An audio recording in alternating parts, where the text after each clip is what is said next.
Weeki Wachee Springs, Florida. A perfect example of one of the 700 plus pristine natural springs that run freely through some of Florida's backwood tropical forests.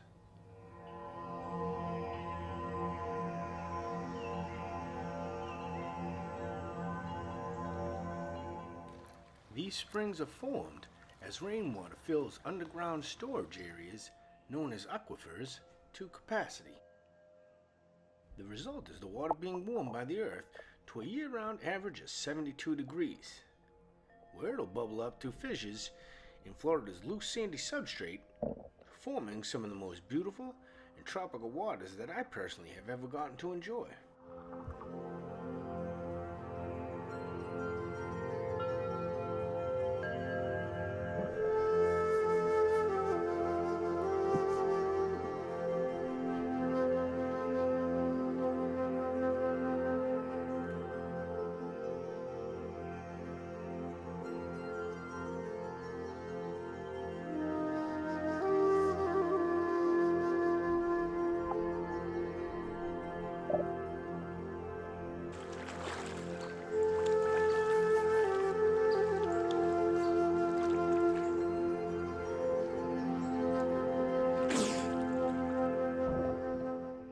Known as the original tourist attraction by many Floridians, early humans gathered along these spring banks where they would feed on mastodon, mammoth, giant ground sloths, and armadillos.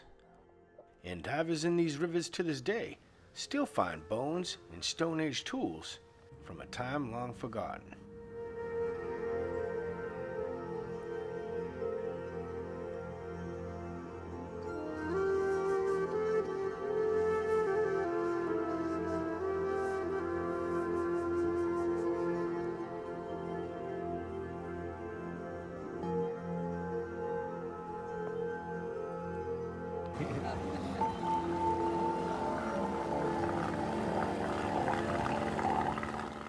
As you make your way further from the springhead, you start to see evidence of the newer generations of Floridians living along these banks.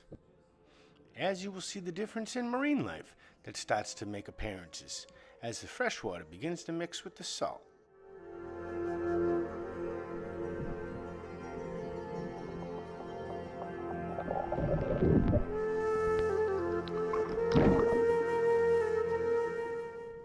These two manatees that we're presently passing over are my first two specimens that I've ever seen with my own two eyes.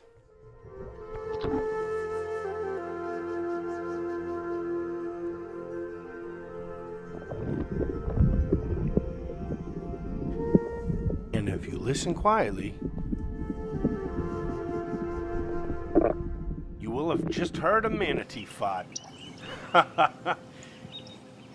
Manatees are mammals, and as such, they do breathe oxygen. Manatees particularly use oxygen as a diving aid. By inhaling oxygen into specific air bladders within their body, they are able to create a certain amount of buoyancy, depending on the depth wanting to be held.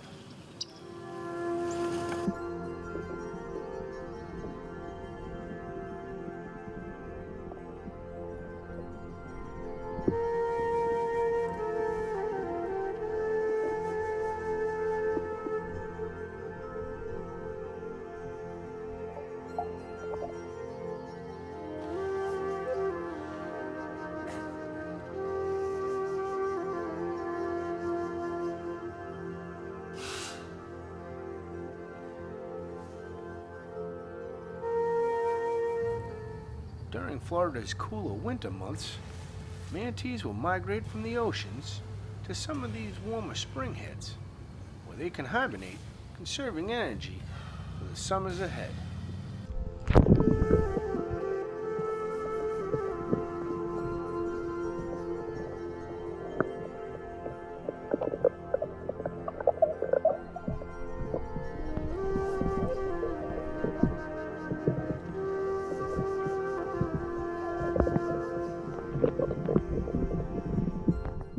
This here is a perfect example of a hibernating manatee's behaviorisms. As he wakes up, floating to the surface, he'll grab a deep breath of air, yawning on the way back down, they may catch a quick bathroom break before heading back to sleep. But that, in a nutshell, truly is a manatee's life.